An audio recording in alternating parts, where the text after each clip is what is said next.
Bonjour monsieur le journaliste. Bon, voilà, merci bien mon cher petit frère pour ta question. C'est une question d'actualité. Je crois que la première des choses qu'il faut faire, il faut présenter des félicitations à nos vaillants soldats, à nos combattants qui sont au front, qui meurent pour nous. Je vous avais dit ça l'autre fois que nous avons nos enfants qui meurent au front pour l'intégralité ou bien l'intégrité de notre pays, pour défendre nos frontières. Je crois que nos forces armées, nos services de sécurité et la police sont en train de faire vraiment un grand travail et nous devons rester derrière. Et donc bravo à eux et félicitations à leur commandement, félicitations au commandant suprême pour les avoir moralement dotés des forces et de l'énergie nécessaire afin qu'ils puissent goûter l'ennemi dehors.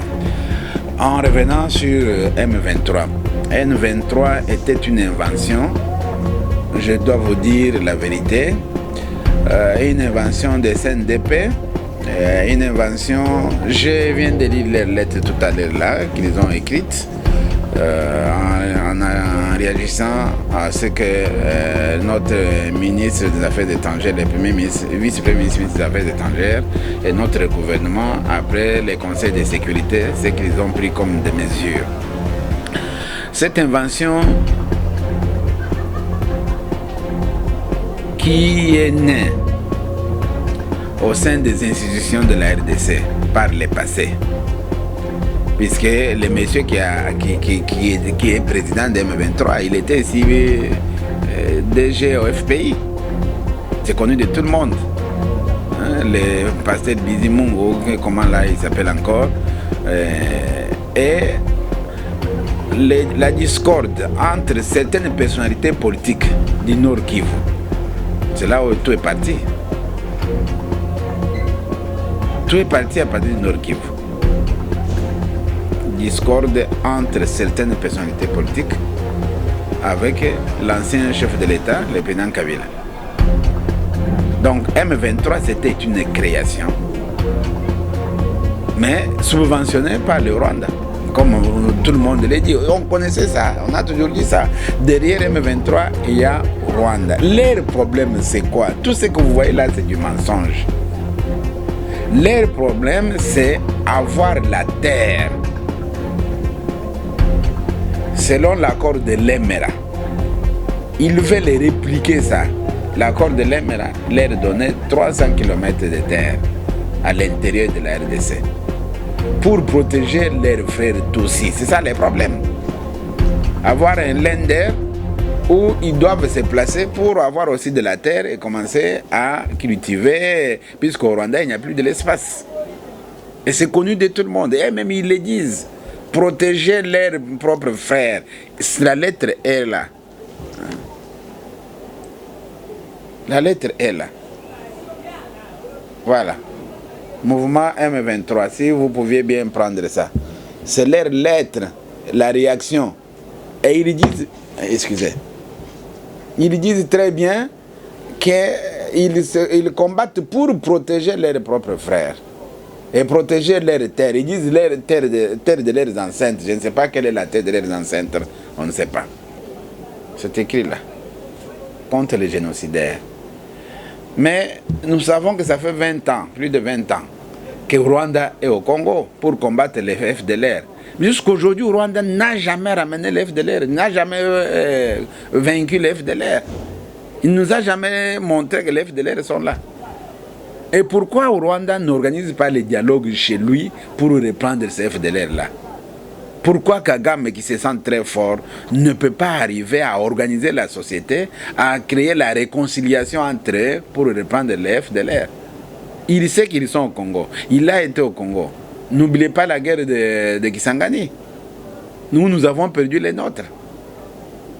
Donc, pendant 20 ans, 25 ans, depuis 1994, nous continuons à être malmenés par le Rwanda. Les sang des Congolais saignent et réclament la vengeance. Voilà pourquoi tout le monde aujourd'hui, nous devons rester derrière les forces armées, les forces de sécurité, pour se battre tous et récupérer tout ce qui pouvait être pris par les Rwandais. Trop, c'est trop. Le président Tshisekedi n'était pas mal parti. Vous êtes un nouveau président, vous ne connaissez pas d'abord ce qui est l'historique. On ne peut pas vous entendre. Donc, les relations de bon voisinage, il faut les avoir. Le Rwanda, c'est un mauvais voisin. Ça, il faut le connaître. Il fait un faux jeu. C'est un mauvais voisin qui croit que nous sommes idiots, croit que nous sommes bêtes, qu'il peut toujours continuer à nous berner avec les discours d'FDLR. C'est ça, les fonds de commerce qu'ils utilisent tous les jours, FDLR. Même hier, quand on a arrêté les deux militaires, qui est la preuve, il dit non, c'est les FDLR qui les ont arrêtés et ont livré ça. Tu vois? Donc, c'est un fonds de commerce. Rwanda, d'abord, a fait le fonds de commerce avec génocide des Rwandais, des Tutsis. Or, il n'y avait pas seulement les Tutsis qui étaient morts. Il y a eu les Hutus qui sont aussi morts.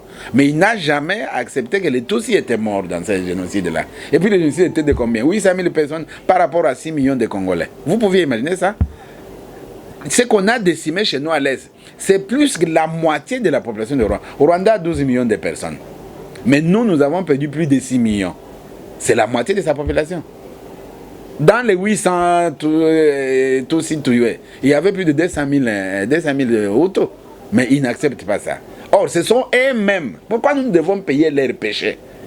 Leur guerre de chez eux, ils l'ont transporté vers chez nous. Ils se sont tués chez eux, ils l'ont ramené chez nous. Donc maintenant, là, il est temps que nous puissions nous battre.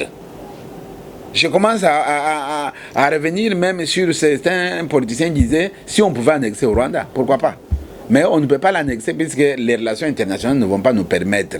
Ce qu'il faut faire, le président Tshisekedi est parti sur un bon pied, dire c'est un voisin, nous devons négocier pour vivre en bonne intelligence. Ensemble. C'est naturel. On ne pourra jamais déplacer les pays au Rwanda, les mettre ailleurs, ou déplacer les pays de la RDC, les mettre ailleurs. Nous sommes des voisins. Est-ce que vous n'avez pas vu l'Allemagne et la France aujourd'hui devenir les moteurs de l'Union européenne? L'Allemagne et la France se sont battus. Se sont battus. Et le général de Gaulle a fui pour aller en Angleterre et commencé à faire les appels à partir de l'Angleterre pour qu'il y ait la résistance en France pour chasser les Allemands.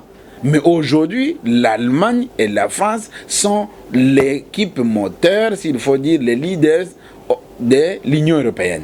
Alors, c'est comme ça que le président Tshisekedi a commencé. Il a cru qu'on a un voisin avec lequel on peut travailler ensemble pour redresser et développer notre sous-région. Ce n'est pas mauvais.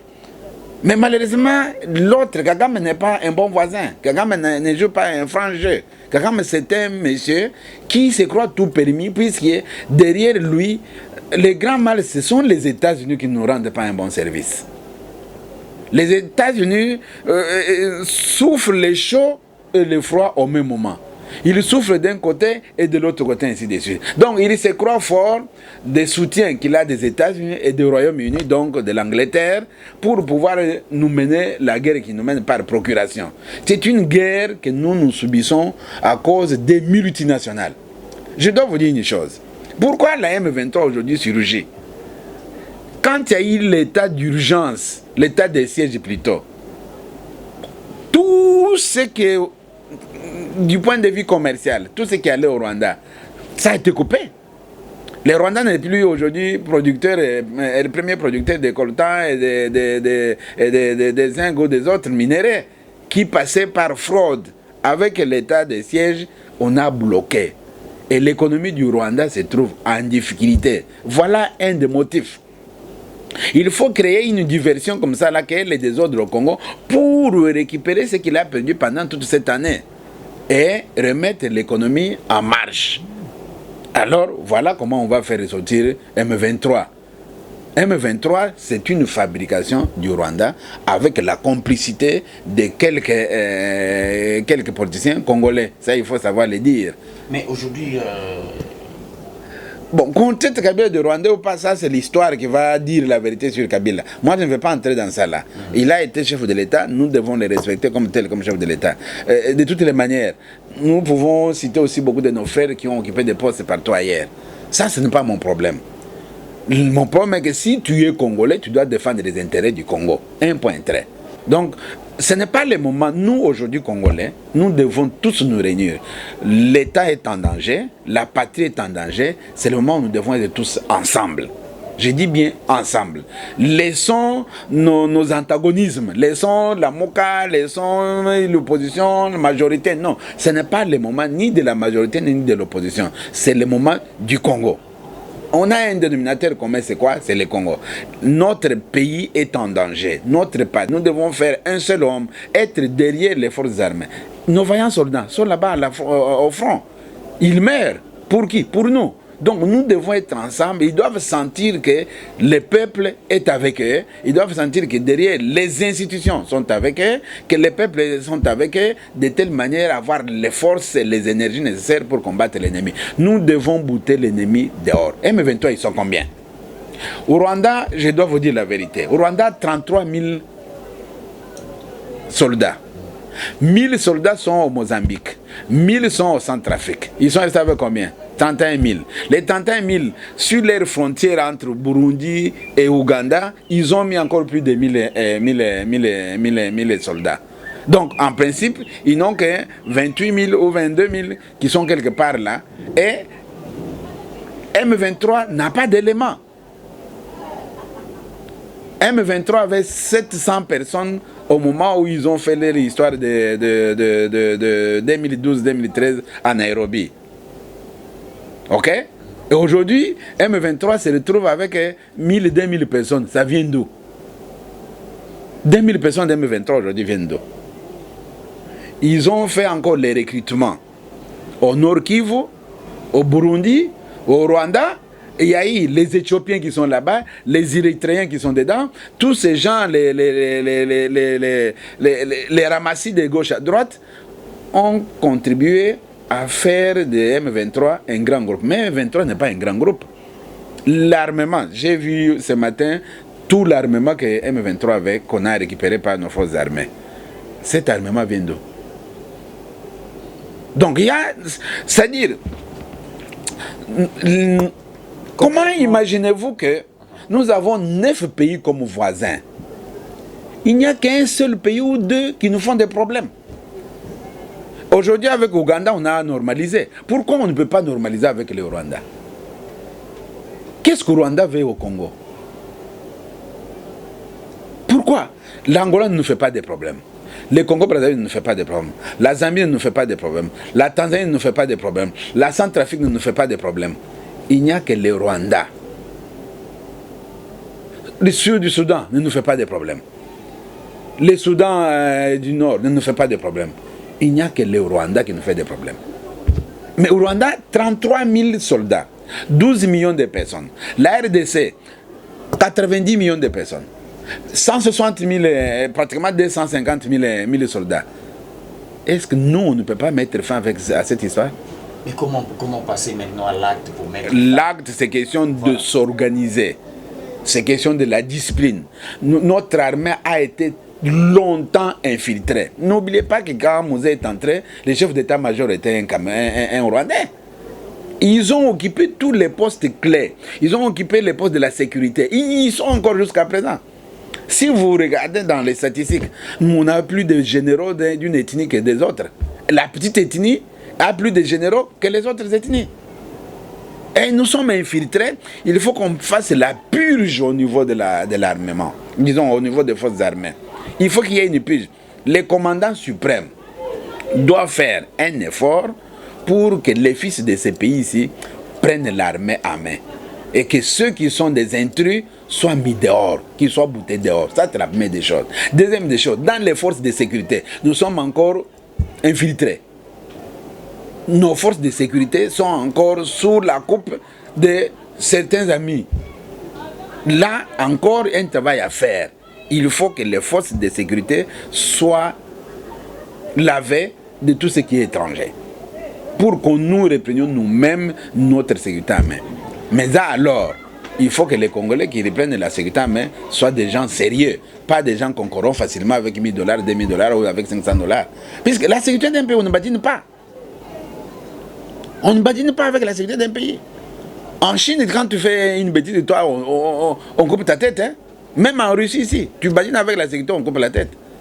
Même en France, on ne badine pas avec la sécurité. Donc nous, ici, nous sommes en train de badiner avec la sécurité. Nous perdons tout le temps dans les discours, dans les mensonges. Et dès qu'il y a $1 000 qui tombent, on regarde ça et puis c'est fini. Non, les chefs de l'État doivent faire un effort maintenant. Tous ceux-ci doivent lui donner des leçons. Il est de bonne foi. Il a engagé une diplomatie de bon voisinage. Cette diplomatie de bon voisinage paye pour certains pays, et pour les autres pays, ça ne paye pas. Tel est le cas du Rwanda. La diplomatie de bon voisinage avec le Rwanda n'a pas payé. Elle a payé pour l'Ouganda, pour le Burundi, pour la Zambie, pour le Congo-Brazza, mais pour le Rwanda, ça n'a pas payé. Donc, du côté du Rwanda, nous devons prendre des mesures draconiennes.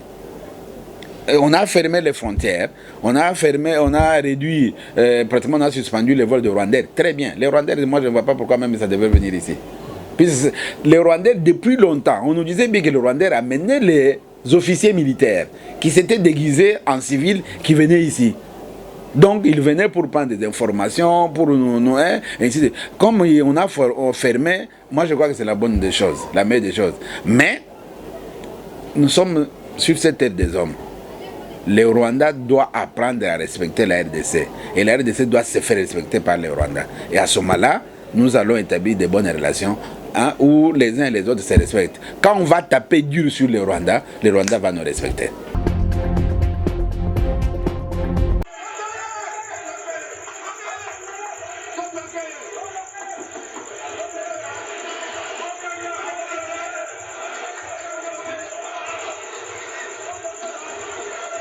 Non, mon cher frère, mais si je te dis bien, c'est étonnant, ça m'a fait très mal. Et ces injures sont proférées dans l'institution même, c'est-à-dire les temples même de la démocratie. C'est le Parlement. C'est les temples de la démocratie. Qu'on insulte un collègue, Mouibi, ça fait... Mais pourquoi? Comment voulez-vous qu'on nous respecte à l'étranger? Puisque tout ça a été filmé. Comment voulez-vous qu'on nous respecte à l'étranger? C'est un collègue. Pour une question simple, qu'on peut trouver un compromis, vous pouvez arriver à ça? C'est ça ce qu'on nous dit, manque de maturité politique. Notre classe politique n'a pas de maturité. Et le grand mal est qu'on y met n'importe qui. Voilà. Quand les partis politiques, vous qui avez des compétences, vous qui pouvez bien défendre les pays, on ne va pas vous prendre vous, on va prendre X, Y, qui n'a aucune compétence, qui n'a aucune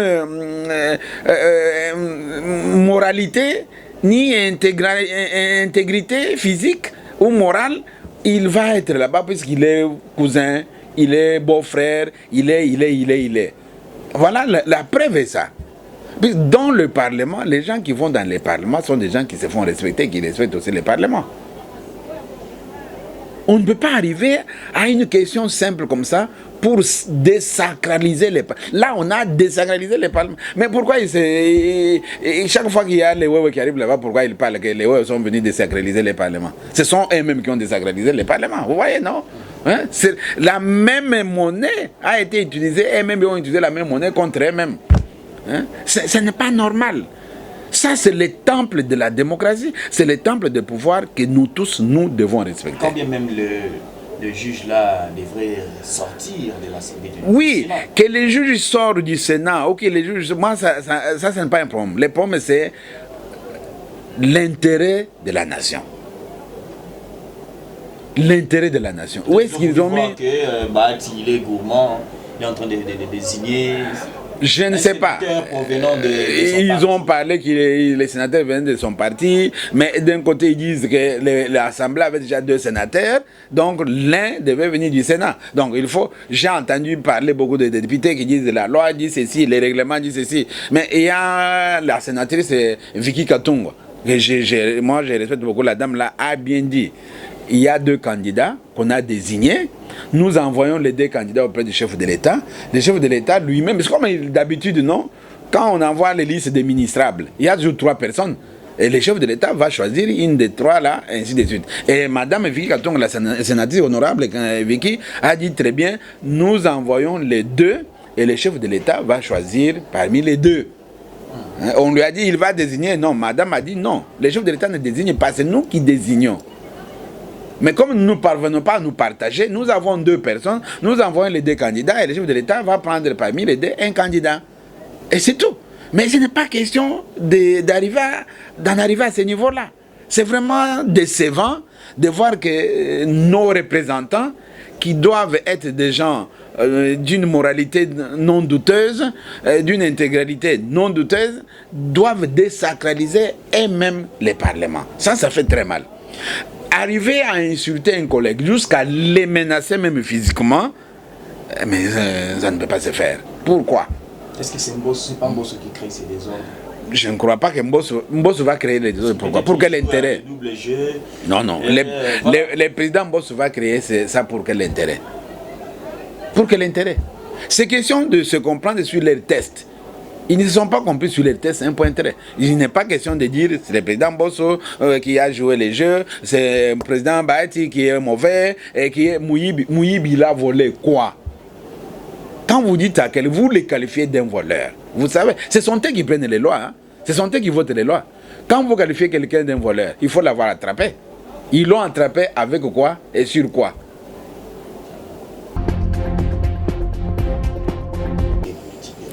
Non, pour M23, j'ai dit vraiment, j'invite tous les peuples congolais. Je me rallie à l'appel lancé par le gouvernement, je me rallie à l'appel lancé par les vice-premiers ministres, ministres des Affaires étrangères, pour appeler tous nos compatriotes, tous nos compatriotes, partout où nous sommes, diaspora et non diaspora, d'être derrière les forces armées et les forces de sécurité pour bouter dehors l'ennemi une fois pour toutes. Et cette fois-ci, s'il faut même marcher sur le Rwanda, il faut marcher sur le Rwanda. Nous devons nous faire respecter par les... Les Rwandais ne peuvent comprendre que le langage fort. Donc nous invitons les chefs de l'État à user le langage fort pour que les Rwandais comprennent ce langage-là et qu'ils nous respectent. Et nous, réunissons tous les moyens possibles. Donnons à nos forces armées tout ce qu'on peut leur donner pour qu'ils sentent que nous sommes avec eux et l'intégrité de notre territoire, la souveraineté de notre territoire, notre indépendance soit sauvegardée et soit préservée. Que l'Est de la RDC, nous avons trop perdu. Et en termes d'hommes, en termes de ressources humaines, en termes de ressources naturelles, en termes de richesses, nous avons trop perdu à l'Est. Et il est temps aujourd'hui là que le président Tshisekedi, son Excellence Antoine Félix Tshisekedi, fasse un effort pour que cette fois-ci, sur son mandat, on en termine avec la guerre de M23. Ça, c'est ce que je vous demande. Deuxièmement, que nos politiciens se rallient derrière les chefs de l'État. Ce n'est pas le moment de division. La patrie est en danger, sauvons la patrie, c'est la première des choses. Deuxième des choses, nos querelles internes là, on va les revoir après. Et nous n'avons même pas besoin de querelles maintenant. Nous avons besoin de nous développer. Nous avons besoin de nous développer. J'ai vu tout ce temps ici. L'opposition n'a pas donné une vision. L'opposition n'a pas donné une marche à suivre. Hein? L'opposition est dans des querelles. Dans des querelles inutiles.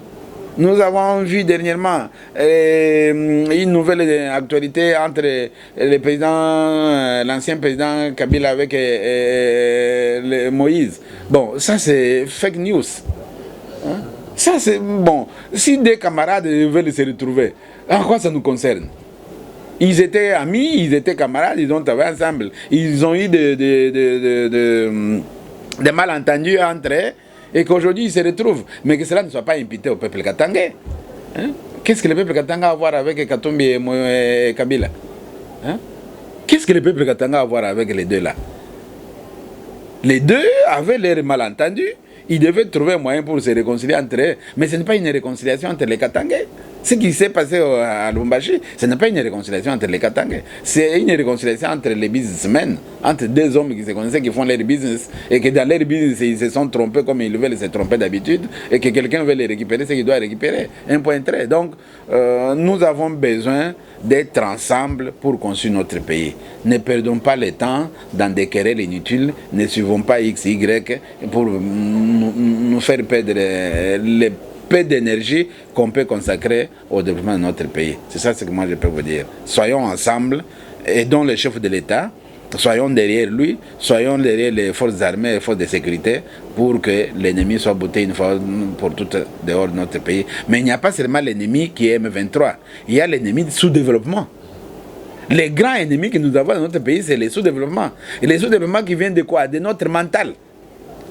Nous devons changer le mental. Hein? Tu parlais tout à l'heure là du tribalisme. Je t'ai dit, il faut qu'on revienne sur le tribalisme, puisqu'il y a les aspects sociologiques, il y a les aspects politiques sur lesquels il faut parler. Donc ces éléments-là, il faut qu'on les chasse de nous. Le tribalisme, on doit chasser ça de nous, très loin de nous. Notre mental doit être un mental voué au développement. Mais tant que le mental ne sera pas voué au développement, c'est nous qui serons perdants.